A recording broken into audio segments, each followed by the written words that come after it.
Hello friends, मेरे YouTube channel पे आप सभी का फिर से स्वागत है। उम्मीद है आप सब ठीक होंगे और जहाँ भी होंगे खुश होंगे। आज मैं नीलू और प्रिया की लव स्टोरी का 36 पार्ट से लेके 40 पार्ट तक शॉर्ट में सुनाने वाली हूँ। तो स्टोरी शुरू करने से पहले आप सबसे एक रिक्वेस्ट है, अगर आपको वीडियो अच्छी लग रही है तो प्लीज़ लाइक करें, कमेंट करें, शेयर करें अपने दोस्तों में। और अगर आप इस चैनल पर नए हैं तो प्लीज़ सब्सक्राइब कर लें और साथ ही बेल बटन को ऑन कर दें ताकि जब भी मेरा कोई नया अपडेट हो तो उसका नोटिफिकेशन आप सभी को सबसे पहले मिल सके। तो शुरू करते हैं स्टोरी। जब नीलू उसको कलर लगा नहीं पाती है तो वहाँ से अपसेट होकर वो वापस चली जाती है। तो प्रिया सोचती है कि अभी ये बहुत ज़्यादा गुस्सा हो गई, अब तो इसको अच्छे से मनाना पड़ेगा। तो फिर वो जाती है और रूम में जाके अपने फेस पे ऐसे ही बना लेती है, जैसे नीलू को बनाई होती है उसी तरह से बना के वो बाहर आती है। तो जब नीलू उसको देखती है प्रिया को, तो बहुत तेज से वो हंसती है और कहती है उससे कि पागल हो क्या तुम, ये क्या हाल बना के आई हो। तो प्रिया कहती है हाँ तुम गुस्सा हो गई थी तो मैं क्या करती। तो फिर नीलू उससे कहती है कि अच्छा ठीक है, जाओ जाके मुंह धो लो, मैं भी जाके धो लूँ। तो वो दोनों आती हैं नीलू के ही घर में। तो वो दोनों अपना मुंह साफ करती हैं और बात करती हैं। तब तक बुआ आ जाती हैं। तो जब बुआ आती हैं तो नीलू को पढ़ाई को लेकर डांट लगाती हैं। तो प्रिया भी उसके हाँ में लाती है। तो नीलू प्रिया की तरफ गुस्से से देख के कहती है कि मतलब ऐसे ही सोचती है कि नीलू तुम अकेले में, तब फिर तुम्हें बताती हूँ। तो मतलब ऐसे ही उसको चढ़ा रही होती हैं बुआ को प्रिया। तो बुआ और भी ज़्यादा गुस्सा होकर उसे बोलती हैं, डांटती हैं और फिर ऐसे जाने लगती हैं गुस्से में। तो फिर नीलू पीछे से हक करके कहती है बुआ जी आप गुस्सा ना होइए, आप गुस्से में अच्छी नहीं लगती हैं। तो फिर ऐसे मतलब बुआ जी हंस देती हैं और कहती हैं ठीक है अच्छा छोड़ो। तो फिर ऐसे नीलू उन्हें बिठाती हैं और जाके उन्हें मतलब चाय वगैरह के लिए पूछती है। तो नीलू जाती है चाय बनाने, तो प्रिया भी अंदर जाती है उसके साथ। तो फिर प्रिया को ऐसे ही बोलती है कि बहुत तुम बुआ जी को चढ़ा रही थी और तुम्हारी वजह से मुझे कितनी डांट पड़ी। तो प्रिया कहती है अच्छा जी मेरी बेबी को गुस्सा आ रहा है। तो मतलब ऐसे ही उसे छेड़ रही होती है नीलू से, गुस्से से देख रही होती है। तो फिर प्रिया उसे करीब जाती है और किस करने की कोशिश करती है। तो फिर नीलू उसे किस नहीं करने देती है। तो मतलब ऐसे ही दोनों आपस में बातें करती हैं धीमी धीमी आवाज़ में ताकि बुआ सुन ना पाए बाहर से। तो फिर जैसे ही प्रिया उसे किस करने वाली होती है तो बुआ बुला लेती है कितना देर लगेगा तुम लोगों को। फिर आती हैं। फिर मतलब जब सब लोग चाय की चुस्कियाँ ले रहे होते हैं तो नीलू बुआ से पूछती हैं कि आप कहाँ गई थी। तो वो बताती हैं कि मैं गई थी, घर से फ़ोन आया था, तुम्हारे भैया फ़ोन किए थे कि नीलू की पढ़ाई का नुकसान हो रहा है, किसी दिन आऊँगा तो फिर ले आ जाऊँगा उसको। तो जब ये बात दोनों सुनती हैं तो दोनों की फेस की जो स्माइल होती है वो गायब हो जाती है। तो फिर नीलू पूछती है कि अच्छा भैया कब आने वाले हैं। तो फिर प्रिया उसे गुस्से से देख रही होती है कि इसको जाने की बड़ी जल्दी है। तो फिर मतलब ऐसे ही उससे फिर से गुस्सा हो जाती है। फिर गुस्से में ही जब नीलू चली जाती है अंदर तो फिर प्रिया पीछे पीछे उसके जाती है और फिर नीलू से कहती है कि तुमको जाने की जल्दी है क्या। तो नीलू कहती है कि नहीं बस ऐसे ही जनरली पूछ रही थी, कम से कम प्रिपेयर रहूँगी और क्या।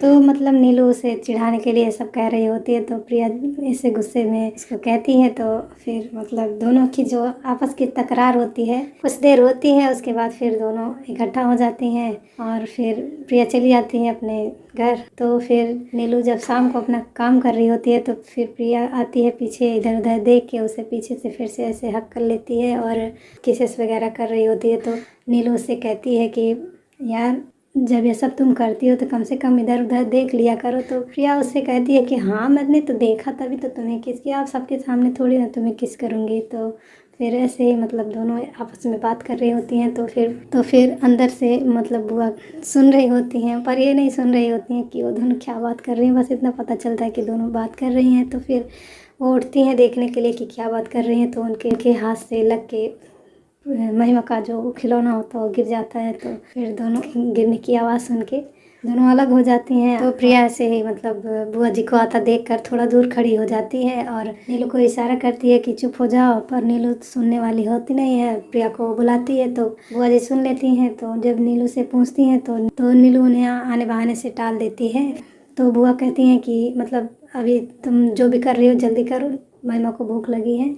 तो मतलब ऐसे ही उन्हें खाना वाना दे के उस दिन नीलू और प्रिया एक ही प्लेट में खाना खाते हैं। फिर प्रिया चली जाती है, नीलू आती है अपना काम वाम ख़त्म करके सो जाती है। और उसके बाद सुबह वो लेट तक सोई होती है तो प्रिया आती है उसे जगाने के लिए। तो नीलू ऐसे ही मतलब वो पढ़ाई करते करते सोई हुई होती है टेबल पे ही, मतलब सर रख के। तो प्रिया उसे जगाती है झिंझोड़ के, तो वो चौंक के उठती है और उसे कहती है कि क्या कर रही हो तुम, मुझे लगा कौन है। तो मतलब उसके जगाने से वो डर जाती है। फिर प्रिया उसके ऐसे माथे पे किस करती है और होठों पे किस करने वाली होती है, फिर रुक जाती है और कहती है कि जाओ पहले तुम जाके फ्रेश हो जाओ, फिर बाद में मैं तुम्हें किस करूँगी। तो फिर मैं जा रही हूँ अभी और मुझे काम वाम देख के कॉलेज जाना है। तो फिर नीलू कहती है अच्छा ठीक है, आना तो तुम करना। तो फिर ऐसे ही मतलब उसे वादा लेती है, उसके बाद वो चली जाती है। फिर नीलू अपना काम कर रही होती है तो पीछे से प्रिया तो आती है, उसे हक करती है और कहती है कि मैं जा रही हूँ कॉलेज। तो नीलू से पूछती है अच्छा जो तुमने वादा किया था वो तो पूरा करो और फिर जाओ। तो फिर प्रिया उस वादे को भूल चुकी होती है, तो फिर नीलू से गुस्सा हो जाती है और कहती है कि तुम जाओ। तो दोनों जब बात कर रही होती हैं तो बुआ आती हैं और नीलू से कहती हैं जो भी तुम काम कर रही हो कर लो जल्दी से और तैयार हो जाओ, हमें जाना है कहीं पे।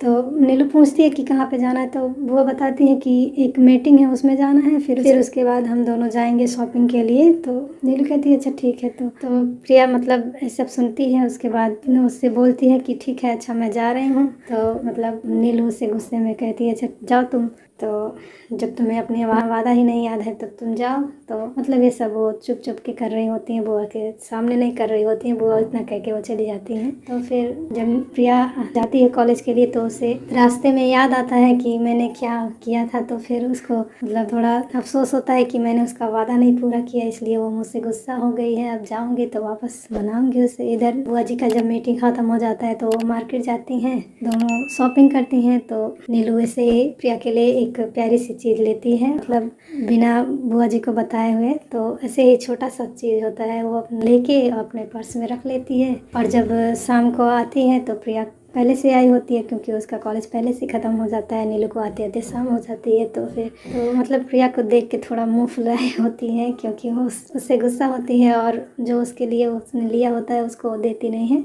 फिर प्रिया उससे मिलने आती है तो नीलू कहती है कि मैं थक गई हूँ, जा रही हूँ मैं फ्रेश होने फिर से। तो फिर जब वो जाती है तो उसको जाने नहीं देती है। तो नीलू उससे मतलब गुस्सा होती है, फिर वो उसको टाइटली हग की होती है और प्रिया उसे छुड़ाने की कोशिश करती है कि अभी छोड़ो, अभी तुम्हारी बुआ आ जाएंगी, देखो भी आ जाएंगी, छोड़ो। मतलब उसे ट्राई करती है, कोशिश करती है बहुत ज़्यादा, और नीलू है कि छोड़ने वाली है नहीं। तो मतलब भले ही दोनों बात करती हैं आपस में, फिर भी नीलू उससे गुस्सा हुई रहती है।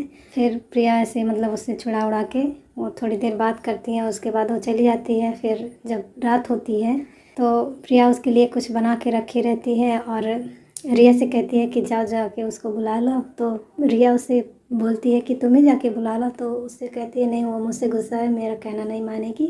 तो प्रिया उसे ये भी कहती है रिया से कि तुम जाना उसे जब बुलाने तो उसे ये मत बताना कि मैंने बुलाया है, तुम अपने काम से उसको बुला के लाना। तो फिर रिया ऐसा ही करती है। तो नीलू आती है, उसे पूछती है कि किस लिए तुमने मुझे बुलाया। तो वो कहती है कि मुझे थोड़ा मैथ में हेल्प चाहिए था, चल के मुझे समझा दो, मुझे समझ में नहीं आ रहा है। तो फिर नीलू कहती है अच्छा ठीक है चलो। तो फिर वो दोनों चली जाती हैं ऊपर वाले छत पे, भैया वाले रूम में, मतलब भाभी वाले रूम में, क्योंकि भाभी उस टाइम पे प्रिया के साथ होती हैं, मस्ती मजाक कर रही होती हैं, नीलू के बारे में बोलती है। तो नीलू में ऐसे चिढ़ाती है कि ऐसे लगता है कि तुम दोनों कपल हो। तो प्रिया ऐसे सुन के थोड़ा शर्माती है, मतलब भाभी उसकी मज़े ले रही होती हैं। तो फिर उससे पूछती हैं कि लगता है तुम दोनों का झगड़ा हो गया है तभी तो तुम उसके पास नहीं हो।